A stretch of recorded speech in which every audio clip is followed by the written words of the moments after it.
Yes. क्या बोलते हैं आप लोग? Yes. My God ma'am, thank you so much कि ये वर्ड नहीं है मेरे पास, मैं तो भूल गई सब. Oh my god, thank you so much once again Surekha ma'am, thank you so much Nishant ji. आप लोगों ने हमें इस काबिल समझा कि यहाँ पे आपने मुझे ये मौका दिया.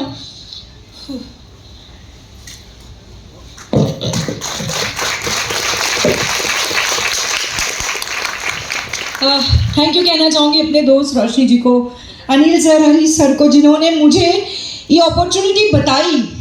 तो दोस्तों, कितने लोग आज ये जो अपॉर्चुनिटी के साथ अपना बदलाव चाहते हो? Yes. दोस्तों, संघर्षों से बेहतर जिंदगी नहीं होती, बदलाव से होती है. तो क्या आप लोग तैयार हो अपने बदलाव के लिए? Are you all ready? All the very best. दोस्तों, ऐसा ही बदलाव मैंने अपने जीवन में किया कुछ साल पहले. अपने बारे में बताऊं तो आनंद, गुजरात से बिलोंग करती हूँ. आनंद से, एक छोटे शहर से, जहाँ पे हम 2 भाई बहन थे, 2 भाई 2 बहन, और पापा का छोटा सा बिजनेस था. बहुत बड़े बड़े सपने थे. पापा पढ़ाने हम लोग को पढ़ाते थे. छोटा बड़ा बिजनेस नहीं था, बड़े बड़े सपने जरूर देखती थी. मम्मी हमारी अनपढ़ थी, लेकिन मम्मी हमेशा बोलती थी कि बच्चे तुम लोग पढ़ो, मैं अनपढ़ लेकिन तुम्हें पढ़ना है. दोस्तों, वहाँ से सपने भूले, लेकिन कहते ना, हम यूपी आए थे, यूपी वाले हैं. लड़कियां पैदा होती हैं, वहाँ से शुरू हो जाते हैं इनकी शादी करनी है. तो 19 साल की उम्र में पढ़ रही थी, मेरी शादी कर दी गई. मेरे बड़े पापा, सबने पापा पे दबाव बनाया कि लड़की सबसे बड़ी है, इसकी शादी करो ताकि हम दूसरों की भी शादी कर सके. शादी हो गई, शादी हुई मुंबईकर से. कोई नहीं, अपने आप को चेंज किया. मैंने कहा चलो मुंबईकर से भी सपने और बड़े करेंगे, मुंबई में जाके कुछ बड़ा कर लेंगे. फैशन डिज़ाइनिंग किया, टेक्सटाइल साइंस में डिग्री ली. लेकिन जब बॉम्बे आई ना दोस्तों, फिर वही यूपी वाले टिपिकल फैमिली में थी. बॉम्बे आते ही हमारे सपने चूर चूर हो गए. सास ससुर ने ये कहा कि भाई बेटा कमा रहा है, उससे ही गुजारा करो, हमें तुम्हारी कमाई की ज़रूरत नहीं. यही होता है हर औरत के साथ, हर लेडीज़ के साथ, जो अपनी ज़िंदगी अपने दम पे जीना चाहती है, होता है. मेरे साथ भी यही हुआ. सपने तो टूट गए दोस्तों. उसके बाद घर का जो 24/7 की ड्यूटी होती है वही करने लगी. सोचा यही ज़िंदगी है. बच्चों, एक बेटा भी हो गया. घर के सभी की ज़रूरतें पूरी करती थी, सबको खुश रखती थी. लेकिन अपने सपने कहीं ना कहीं मैंने दबा के रखे थे. रोज़ सुबह 7 बजे अपनी फ्रेंड को देखती थी जॉब करते जाते अपने हस्बैंड के साथ, और सोचती थी कि मैं भी कुछ करूँगी, मैं भी अपनी ज़िंदगी में अपनी आइडेंटिटी बनाऊँगी. लेकिन कैसे? कोई अपॉर्चुनिटी नहीं थी, कुछ नहीं था. कोई दूर दराज तक हमारे फैमिली में बिजनेस नहीं करता ससुराल में. और पापा ने तो कह ही दिया था, बेटा आप सारे, तुम्हारे माँ बाप तुम्हारे ससुराल वाले हैं, जो हमारे अक्सर हर लड़कियों को बोला जाता है. मानते हैं आप लोग? यही मेरे साथ हुआ. लेकिन मेरे सपने बहुत बड़े थे. उसी दौरान दूसरा बेटा हो गया. दूसरा बेटा हुआ तो फाइनेंशियल प्रॉब्लम शुरू हो गई, क्योंकि हस्बैंड जो कमा रहे थे ना, उससे सिर्फ ज़रूरत पूरी हो रही थी. और जब दूसरा बेटा हुआ, ज़रूरतें भी पूरी होना तकलीदाय हो गई, क्योंकि फिर तो उतना ज़्यादा कॉम्प्रोमाइज़ हो गया कि सेकेंड बेटे को हम कैसे आगे लेके जाएंगे. 1 साल का मेरा बेटा हो. मैंने अपने हस्बैंड से एक दिन बैठ के बात की. मैंने कहा देखो इस तरह से चल रहा है, मुझे एक मौका दो, मैं भी कुछ करना चाहती हूँ, मैं भी अपनी फैमिली में वैल्यू ऐड करना चाहती हूँ, अपने बच्चों के सपने पूरा करना चाहती हूँ, हम दोनों के सपने पूरा करना चाहती हूँ. और हस्बैंड ने शायद इस बात को गहराई से समझी, और उन्होंने मुझे कहा ठीक है कर लो, लेकिन घर की जिम्मेदारियाँ के साथ करना. आप सब तैयार हो घर की जिम्मेदारियों के साथ अपने दम पे अपने आप को सक्सेसफुल बनाने के लिए? वही चीज़ मैंने शुरू की. मैं रेडी थी उस कंडीशन पे काम करने के लिए. मैंने मेरा फील्ड चेंज किया. बीइंग अ टेक्सटाइल डिज़ाइनर, मैंने ब्यूटी इंडस्ट्री चूज़ की. हस्बैंड ने टोका, क्या कर रही हो तुम, तो करियर ही चेंज करी. मैंने कहा कोई बात नहीं, 1 साल दिया है, 1 साल तक वेट एंड वॉच करो. उस 1 साल के दौरान, मेरा बेटा 1 साल का था, मैंने सैलून मैनेजमेंट का कोर्स किया, मैंने हेयर स्टाइलिस्ट मेकअप आर्टिस्ट का कोर्स किया. ये सारा जो लोगों को साल भर लगता है ना दोस्तों, मैंने 6 महीने में किया, क्योंकि आग लगी हुई थी, ज़िंदगी में कुछ करना था. उसके बाद कहते हैं ना दोस्तों, बहुत तकलीफ है. 1 साल के बच्चों को छोड़ के निकलना ईजी है? सारे बहाने आ जाते हैं बच्चा का मुँह देख के. लेकिन है ना, मैंने अपने आप को संभाला. कैसे पता है? मीरा रोड के रेलवे स्टेशन पर जाके बैठती थी. वहाँ पे लेडीज स्पेशल जाती थी. उस लेडी स्पेशल में सारी औरतों को देखती थी और कहती, संगीता ये सारे लोग, ये सारी औरतें काम करने जाती हैं अपने परिवार के लिए, अपने बच्चों के लिए, तुम क्यों बहाने बनाना चाहती हो? अपने आप को वहाँ खड़ा किया. दोस्तों, अड़चने बहुत सारी आई, ऐसा नहीं इजी था। बच्चे घर वाले सपोर्ट नहीं कर रहे थे। मैंने मेड रखी मेरे बच्चे को, 1 साल के बच्चों को देखने के लिए, पैसा नहीं था देने के लिए। मैंने मेरी मम्मी से थोड़ा मदद मांगा। मैंने छोटी छोटी एक्टिविटी की, क्योंकि फैशन डिजाइनिंग फील्ड से थी, तो मैं क्लोथ्स बनाने लगी, लोगों के कपड़े सिलने लगी, छोटी छोटी एग्जीबिशंस करने लगी ताकि मेरे पास पैसे आए। उस दौरान वो 6-7 महीने में सेटअप किया, और कहते हैं जब आप कुछ करना चाहते हो तो ऊपर वाला भी आपको सपोर्ट करता है। उसी समय मेरे घर के पास ही एक सैलून मिला मुझे, जो सैलून चल नहीं रहा था।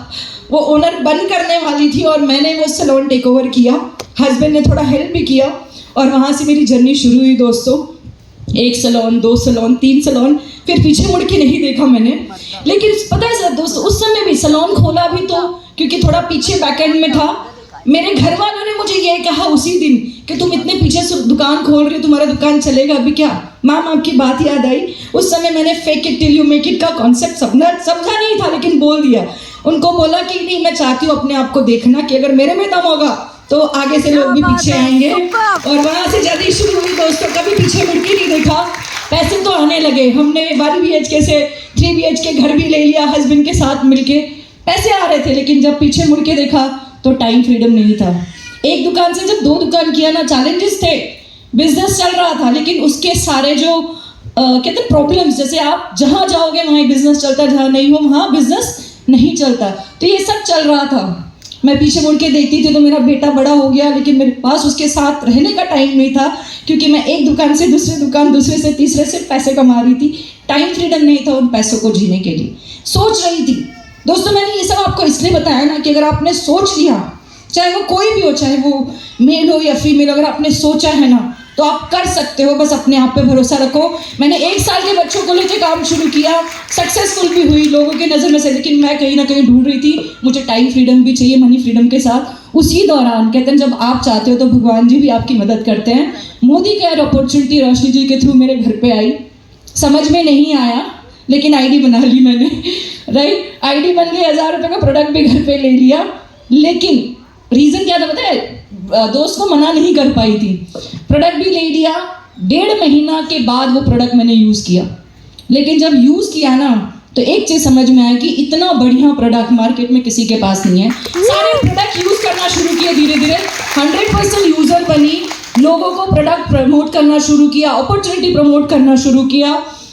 समझ में नहीं कुछ ज़्यादा आया था, क्योंकि समझने का टाइम नहीं था मेरे पास। जैसे मेरे अपलाइन कहते गए ना, वो करती गई, और करते करते मैं डायरेक्टर, सीनियर डायरेक्टर भी बन गई। पैसे 7-8 हज़ार आने लगे थे, विश्वास और बन रहा था, लेकिन अगेन टाइम नहीं था। दोस्तों, इस बिजनेस को करने के लिए टाइम नहीं, सोच की ज़रूरत है कि पैसे अगर आ रहे हैं, आपको पैसिव इनकम ये बिजनेस दे सकता है, तो आपको करना चाहिए। वहाँ से मेरी जर्नी मोदी केयर में शुरू हुई। अपलाइन को पीछा करते करते, रोशनी जी को फॉलो करते करते, कहते हैं उस दौरान लॉकडाउन जब आया तो मैंने फर्स्ट टाइम सुरेखा मैम को ऑनलाइन में देखा, और एक बड़ा पिक्चर तैयार हो गया कि ये बिजनेस करोड़ रुपया दे सकता है, बशर्ते आपको सिस्टम के साथ आना होगा।